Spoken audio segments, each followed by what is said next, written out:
Meu nome é Lucas Dalsec e eu vou apresentar o meu trabalho de fim de curso. O título é Propostas de Otimização para Formas de Desfibrilação. Eu fui orientado pelo professor Bassani. Bom, o coração, para ele funcionar propriamente, ele precisa contrair de maneira ordenada. Então as câmaras precisam se esvaziar e encher numa certa ordem. O átrio não pode contrair ao mesmo tempo do ventrículo e vice-versa. Isso é tudo coordenado por atividade elétrica. Então o que a gente capta no ECG, o eletrocardiograma, são as ondas de despolarização e repolarização que comandam essa contração. Então ele tem que ter uma certa forma para o coração bombear efetivamente o sangue. E essas derivações nada mais são do que a variação de campo elétrico numa dada direção. E é isso que a gente mede. O que acontece quando essa atividade elétrica é desbalanceada? O coração começa a contrair de maneira desordenada e o sangue não é bombeado de maneira certa. O que faz com que os tecidos e os órgãos e o próprio coração morram de hipóxia, que é falta de oxigênio, que eles precisam para a atividade natural deles. E o que a gente precisa fazer? A gente precisa aplicar um choque para reverter a situação e fazer com que todas as células contraiam e, dessa forma, as fibras se ressincronizem com os impulsos elétricos naturais que surgem das células que são espontâneas, as células marca-passo. Por que existe essa atividade elétrica? Porque existe um desbalanço de concentração entre o meio intra e o meio extracelular de certos íons. E isso é mantido com gasto energético, de certa forma. Então, ele é utilizado para sinalização celular. Em geral, existe um potencial de repouso, que é basicamente devido ao fluxo de íons de potássio que se acumulam na membrana no meio intra e no meio extracelular de uma maneira que surge uma diferença de potencial, um campo elétrico. Mas quando ocorre o potencial de ação, que é a despolarização da membrana, por qualquer que seja o motivo, leva à abertura de canais de sódio de dependência e tensão. Isso é o potencial de ação, é a membrana abrindo seus canais de sódio.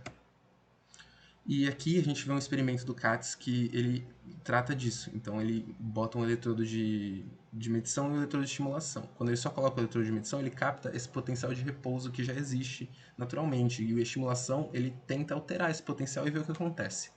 Quando ele vai no sentido de diminuir mais, ou seja, tornar mais negativo o meio intra e o meio extracelular, a célula não acontece nada além do limite dela quebrar o dielétrico e romper. Mas se a gente faz no outro sentido, ou seja, no sentido de tornar o meio intra e o meio extracelular mais positivo, ocorre essa abertura de canais de sódio e tem o potencial de ação. E o potencial de ação é importante por quê nas células cardíacas? Porque ele desencadeia o transiente de cálcio. Então, o potencial de ação passando, ele abre canais dependentes de tensão de cálcio que interagem com o retículo sarcoplasmático, receptores, e que fazem com que o retículo libere mais cálcio, e esse cálcio gera um transiente de aumento da concentração interna que leva à contração, porque ele permite que a actina e a miosina interagem, que são os miofilamentos que levam à contração. Bom, por isso é importante modelar o miocárdio como circuito elétrico. A gente quer saber como essa membrana vai se comportar a estimulação elétrica. E aqui a gente pode ver que, basicamente, a estimulação elétrica é aplicar um campo elétrico às células que compõem o tecido do miocárdio. Então, quando eu aplico uma DDP no miocárdio, ou seja, eu elevo o potencial do coração, do tecido do coração, eu estou aplicando um campo elétrico nas células. Isso pode ser modelado como estímulo de corrente, de certa forma, um campo elétrico.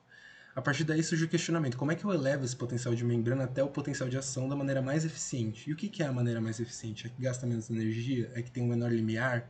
É que tem a corrente média menor? E aí tem vários parâmetros que devem ser otimizados e pesados, várias métricas que competem para dizer qual é a melhor forma de onda. E por isso que é importante modelar e ver os parâmetros de maneira teórica para prever o que a gente pode fazer.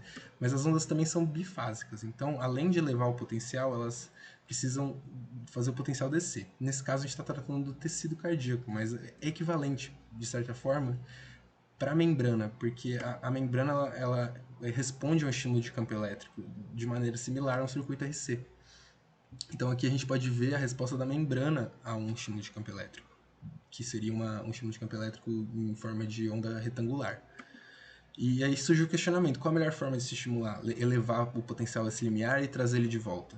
E aí surgem inúmeras hipóteses, inúmeras formas de onda que são boas para isso, e tem que ver quais são os melhores parâmetros. E por isso a gente faz esse estudo, a partir do modelamento RC da membrana e do tecido.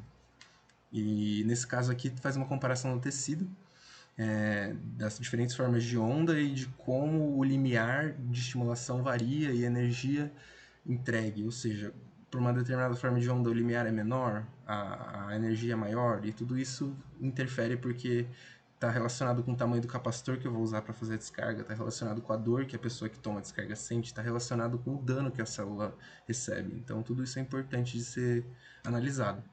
A gente fez um modelamento para duas formas de onda, a retangular e a exponencial truncada descendente, que é basicamente resolver a equação do RC para ela.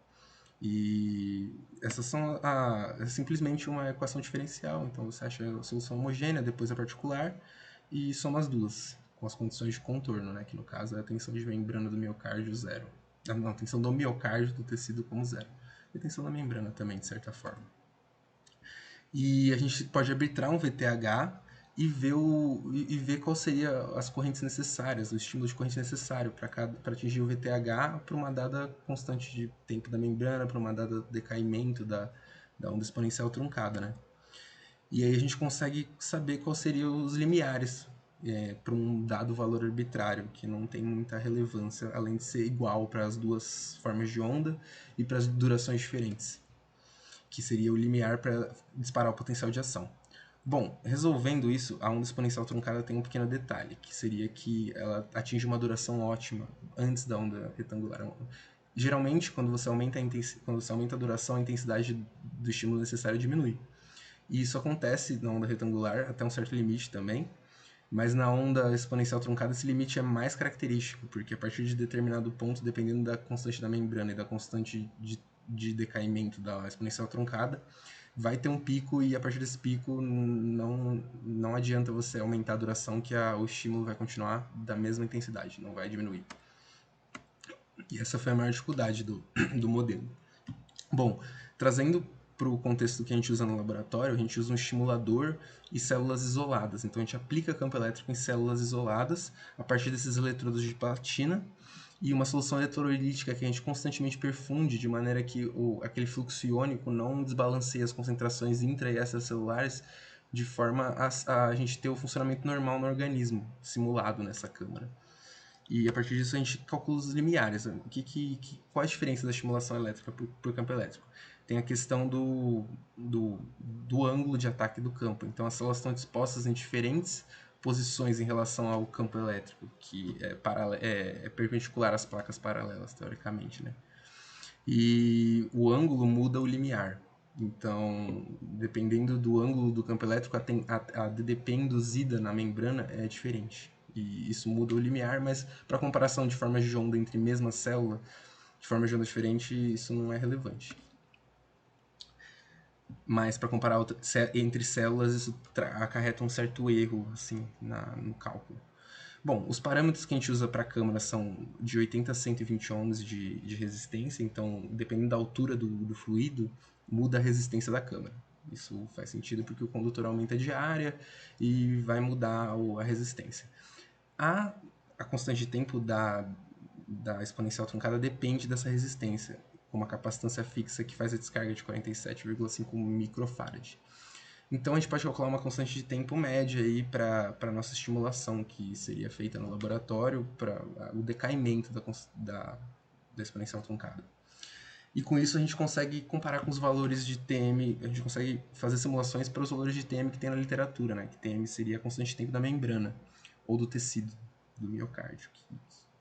E fazendo essa comparação, a gente pode ver que ela não tem muito valor em termos absolutos. Então, o IE e o IR, que eu calculo que seriam os limiares para uma dada duração da exponencial e da retangular, eles não têm muito sentido em absoluto, mas se você comparar os dois na relação entre um e o outro para um mesmo TM, você consegue informações relevantes, que seria a relação entre os limiares, que vai dar todos os outros parâmetros, como o consumo energético e a corrente média, e a dor que isso vai causar, e o dano celular. E a gente pode fazer isso para vários valores da literatura e ver como o comportamento do IR sobre E, que seria o limiar do estímulo da retangular para o limiar do estímulo exponencial. E aqui é a ilustração do que a gente está calculando, né? Então, o que é esses limiares de corrente? É quanto eu preciso para, nessa dada duração, eu atingir esse VTH, que é o mesmo para várias durações e para diferentes formas de onda. E aqui a gente pode ver claramente a questão da saturação da onda exponencial truncada, que a partir desse ponto o limiar dela não vai diminuir, enquanto que o da retangular diminui. E é isso que a gente vai vendo, e elas têm que atingir o mesmo limiar na duração, o que a gente vê aqui, dependendo do TM, não é o que acontece, porque a exponencial truncada vai atingir esse valor antes. Bom, a parte experimental quer dizer o quê? Que a gente está estimulando células com campo elétrico externo, e essas células despolarizam. E como é que a gente sabe que ela está despolarizando? A gente vê a contração. Então, a partir do momento que ela contrai, você sabe que você conseguiu elevar o potencial de membrana ao valor que você precisa para disparar o potencial de ação. E a partir disso a gente traça as curvas de intensidade de duração. Então, ou seja, para uma dada duração, essa forma de onda precisa de qual intensidade? E como é que eu determino essa intensidade? Você vai diminuindo a tensão entre as placas, entre os três fios de platina, né? Até que a célula para de contrair. E você vê que esse é o limiar, né? Você aumenta um pouquinho e chega no limiar.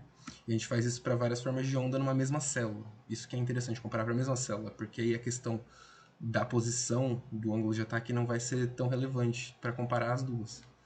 Mas comparar entre células aí já fica mais complicado. E é o que a gente vê aqui, a gente tem limiares diferentes, mas a relação entre os limiares tende a se manter constante para uma mesma célula. Aqui o VR1 é o limiar para retangular numa célula 1, o V1 é exponencial para essa mesma célula. E o VR2 e o V2 são para outra célula. E a gente tem a relação entre o limiar retangular e o exponencial aqui embaixo também. E vê que ele converge, ele faz sentido, apesar das intensidades serem diferentes. Bom, traçando a curva de intensidade de duração da retangular, ou seja, vendo qual é o limiar médio, a gente consegue interpolar esses valores na curva e determinar qual seria a constante de membrana estimada se a célula segue esse modelo. E a partir disso a gente chegou nesse valor, 0,65 milissegundos. E aí a gente consegue também, a partir dos experimentos, determinar essa relação entre os limiares, né? Fazer uma média e ver qual seriam os limiares médios para a relação entre os limiares médios da onda exponencial e da retangular. E, comparando com o modelo, a gente pode ver que os resultados batem. Então, o modelo ele prevê a relação entre os estímulos de corrente, e se você determinar o TM para retangular, você consegue prever qual seria para qualquer forma de onda a relação entre os limiares, teoricamente. Esse é o resultado interessante. E, bom, o problema, a constante de membrana, ela varia um pouco da literatura. A gente calculou esse 0,65 a interpolação, mas a constante de membrana tecido cardíaco humano, a gente viu por volta de 1 a 4 milissegundos na literatura. Mas a gente está tratando de células de ratos, então talvez tenha essa diferença, fora o fato de elas serem células isoladas que não estão no tecido também. A onda retangular tem limiar menor, que é o que a gente já esperava, pela literatura também, então o resultado está coerente com o que é verificado experimentalmente também. E, bom, pelo modelo, se a gente validou experimentalmente, a gente pode determinar a constante de tempo da membrana. Sabendo a constante de tempo da membrana, a gente pode caracterizar o sistema. E se a gente caracteriza o sistema RC, a gente pode determinar a resposta dele ao impulso, e com a resposta dele ao impulso a gente pode fazer a convolução com qualquer forma de onda e determinar os parâmetros que a gente precisa, que seriam energia, intensidade máxima, intensidade média, e saber qual é a forma de onda melhor para questão de dano, para questão de dor, para questão de tamanho de capacitor, enfim, ver qual seria melhor para a situação que a gente está tratando. Essas são minhas referências. E essa é uma proposta de melhora de ondas de fibrilação porque ela dá um modelo que possibilita você prever as relações entre a intensidade necessária de cada estímulo. Isso faz com que você consiga prever todos os outros parâmetros. Então, é por isso que esse modelo é útil. Bom, nos agradecimentos eu queria agradecer em especial ao Adriano, que construiu o estimulador que eu usei para fazer os experimentos, além de ter me ajudado muito com a parte teórica. Esse trabalho não ia ter sido possível sem a ajuda dele. O professor Bassani, que me orientou e já está um ano aí trabalhando comigo, me ensinando um pouco mais sobre essa área. A professora Rosana também, pelas conversas e pelas dicas nos procedimentos. A Elisângela, pelo isolamento das células, que também não seria possível fazer sem ela.